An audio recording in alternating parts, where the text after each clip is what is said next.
Welcome back. The closer the election gets, the harder the bombshells fall. The latest one dropping on former Vice President Joe Biden in the form of an explosive new Senate report detailing his son Hunter's questionable behavior, including concerns of bribery, extortion, even payments to women who, quote, appear to be linked to an Eastern European prostitution or human trafficking ring.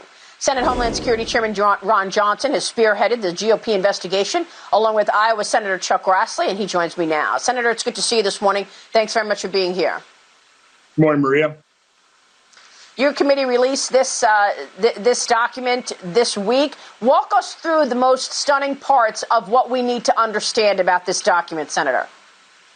Well, let's just start with Ukraine. We found that Hunter and his partner Devin, their businesses raked in about $4.2 million. That's about $140,000 a month, almost $1.7 million per year for being on this board. We also found out through George Kent that a $7 million bribe was paid to the Prosecutor General's office 7 months after Hunter and Devin joined the board. And of course, Hunter was put on the board supposedly for corporate governance and transparency. We also found out that the financial dealings extended way beyond Ukraine. For example, a $3.5 million payment made to Hunter Biden's businesses by the former wife of the now deceased former mayor of Moscow. She's a billionaire. It's widely believed that she got her billions through corrupt practices when her husband was the mayor. And then, of course, all of the business associations that Hunter Biden, the millions in cash flow between China and Chinese nationals that had connections to the Communist Party and the People's Liberation Army. And what, Maria, what is most frustrating is the press has basically just dismissed it, saying, oh, there's nothing new here, nothing illegal. First of all, it's not my job in Congress to prove illegality or to prosecute. We're here to expose information that should be incredibly troubling to the American public, and yet the press just kind of shrugs and moves on. Right. Well, they have obviously chosen a side on this. Now, I want to run an interview with Joe Biden because he was asked about this on ABC News, and we want to run it for you because I want to get your reaction of how he addressed it. Watch this. What's your understanding of what your son was doing for an extraordinary amount of money? I don't know what he was doing. I know he was on the board. I found out he was on the board after he was on the board, and that was it. And there's nobody. Well, you've had a lot of time. Isn't this something you want to get to the bottom of? No, because I trust my son.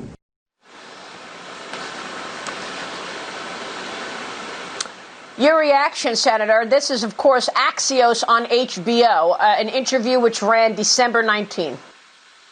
I hate to say it, but Joe Biden is lying to the American public. When he said in the tail end of 2019 that he never spoke to his son about his overseas business dealings, that was a lie. We know in testimony now from Amos Hochstein, who is the only people we know that actually spoke directly to the vice president about this glaring conflict of interest. The vice president then talked to Hunter, who then set up me with Amos Hochstein to talk about this very subject. We know that Hunter took a multi-hour plane trip over to China with his father, had a separate agenda, but during that trip did arrange for a handshake between one of his business partners, Jonathan Lee, and the vice president. What was all that about? So I've never believed that vice president never talked to his son, Hunter. He's still lying to the American public, and the mainstream media has to ask far tougher questions. Yeah, we have a graphic here of all of the international transactions that you were able to uncover, Senator. And you mentioned the $3.5 million wire transfer from the wife of the former mayor of Moscow. You mentioned opened a bank account with Chinese national, $100,000 global spending spree with James and Sarah Biden, and then paid non-residential woman who appeared to be linked to an Eastern European prostitution or human trafficking ring. It's pretty extraordinary what you've come up with, but where will the accountability be? I mean, you just mentioned that the press is not making anything of it. I want to go through this interview with William Barnett as well. This also was declassified this week. I've got the declassifications right here in front of me. What struck you from this interview with Mr. Barnett, an FBI agent? You know, primarily what he said, that the special counsel office was completely upside down. They already knew they wanted to get Trump. They already knew their theory of the case. And rather than have the evidence really guide the investigation, they basically just knew the evidence was there, and it's just a matter of how finding it. So they already come to their preconceived conclusion of this thing. And, Marie, if what you're reporting is correct, it is incredibly disappointing that John Durham is not going to be reporting. There would be what's political is if he doesn't report.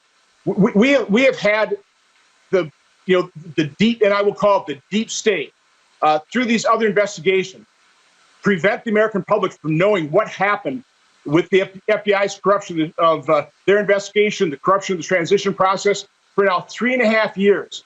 We have been prevented from getting documents because John Durham doesn't want us to in any way, shape, or form affect his prosecution. So the bottom line, that means the American people might go to the polls without knowing the full extent and all the detail of all the corruption, again, of that FBI investigation and the corruption of the transition process.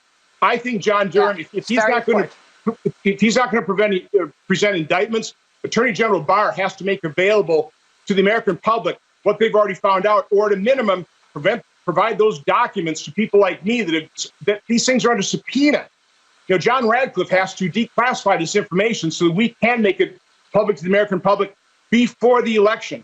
The political nature is if we don't provide that information. Well, there will be more declassifications, as far as I'm hearing, that there will be more declassifications potentially this week that could be very important and telling for the American people. But I agree with you. I've spent a lot of time, 3+ years, on this investigation and tried to seek out truth. I agree. The American people have a right to understand what took place here before they go to the polls. It's very disheartening that now what I'm hearing is that there will be no John Durham interim report, no indictments before the election. So let me disagree a little bit with Chairman Graham, where he said he's very pleased with the production out of the FBI. I am not. Let me just give you one example. Here's a document we got from the General Services Administration. You can see that it's an email, and everything's presented except for the very bottom. They've redacted the mobile phone number of the person writing the email. Here's the exact same email we got from the FBI. You see something different here?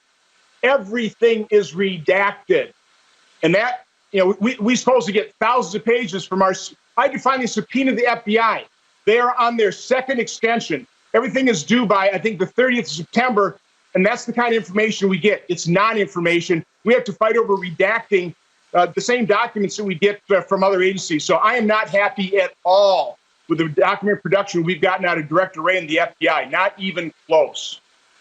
You know what? I'm really glad you put up those documents, because this is something that I have heard from day one for 3+ years. When Radcliffe was in Congress, Nunes in Congress, yourself in the Senate, you've been demanding documents to ensure that you understood what took place, and they will not get you the documents. They sit on documents and make it incredibly hard for you to prove the point that is true, and that is that it was a sham investigation into President Trump, and there's a ton of wrongdoing here. Do you think you're going to get the documents? I mean, is this Christopher Wray? Why is Christopher Wray still in charge of the FBI when he is overseeing these agents sitting on things? His job should be to restore the credibility and integrity of the FBI, and the only way you do that is through exposure. But the other point I have to make, Maria, when we finally do get these classified sections redacted or unredacted, when they become declassified, you look at what information you have, and you have to ask yourself the question, what national security interest was at stake here? Why was this ever redacted? The answer is almost always because it embarrassed the agency or it embarrassed a powerful person. That is not the reason to classify information. It's certainly not the reason to keep the truth from the American public. And that's all I've been trying to do, is I've been trying to reveal the truth. Another important point to make. Yes. I've been accused of peddling Russian disinformation. There is no Russian disinformation in our 87-page report. The press report on it. And I'm calling on the press. You were duped. You were leaked false information. You should not protect those sources that leaked you false information. It should be your journalistic duty to basically tell the American people who provided you false information that resulted in this 2 or 3 year national nightmare because of the false narratives that you carried Democrats' water on. Do your job, media. Ron Johnson, it's good to see you this morning, sir. Thank you. Democrat presidential candidate Joe Biden finds himself in hot water over the bombshell revelations about his son Hunter Biden's connection to shady figures. One America's chief White House correspondent, Chanel Rion, has more. Wednesday, Republican Senator Ron Johnson's committee released evidence showing severely troubling conflicts of interest in the business dealings of Joe Biden's drug addict son, Hunter. One American News addressed this in the White House briefing room. Chanel. Thank you, Kaylee. Yesterday, the Senate released an 87-page report on Hunter Biden and Joe Biden's dealings across the border with Ukraine and with Russia. Specifically, it showed Hunter Biden supporting Russian prostitution, human trafficking, and receiving $3.5 million from Moscow.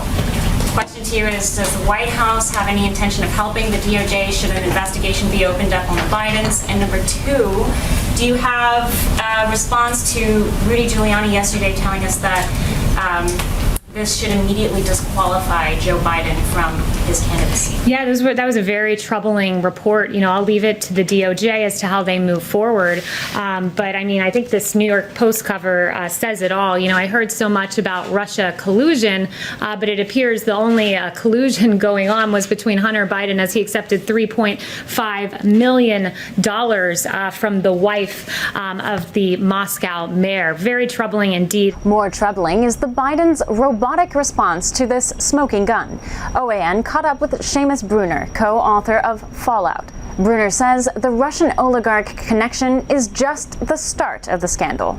She's actually the richest woman in Russia. She's a billionaire, former mayor of Moscow's widow. Her name's Elena Baturina. This is as you know, as corrupt as it gets. An oligarch is wiring $3.5 million into Hunter Biden's accounts while his father is the vice president.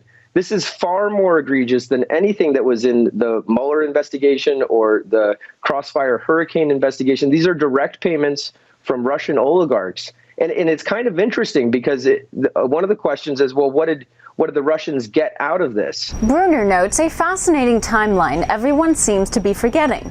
In March 2009, the Obama-Biden administration strikes all manners of energy deals with Russia, calling their new chapter the Russia Reset, spearheaded by none other than Hillary Clinton. February 2010, the embassy in Moscow sends a report, circulates it to the top, the State Department and all over, stating that Elena Baturina, this Russian oligarch, is connected to the Russian mob and is involved in organized crime.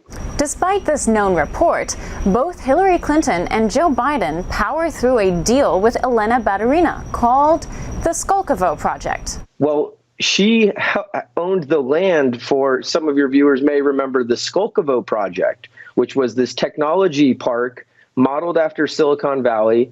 Hillary Clinton helped bring all of our tech companies in there and start partnering with Russia. Well, Joe Biden visits Skolkovo and promotes Skolkovo in 2011. It's just a short time after that the mayor of Moscow's wife starts funneling millions of dollars into Hunter Biden's account. So to all this, the Bidens, the Democratic Party, and its media lapdogs frantically demand everyone believe that this is simply old news. It's absolutely not old news. Working with Peter Schweitzer, John Solomon, and of course OAN has been on the forefront of all of this investigating. This is brand new material, and it comes from Treasury Department records, nonpartisan records called Suspicious Activity Reports, SARS, and there's no real way to spin this. Chanel Vian, One American News, the White House.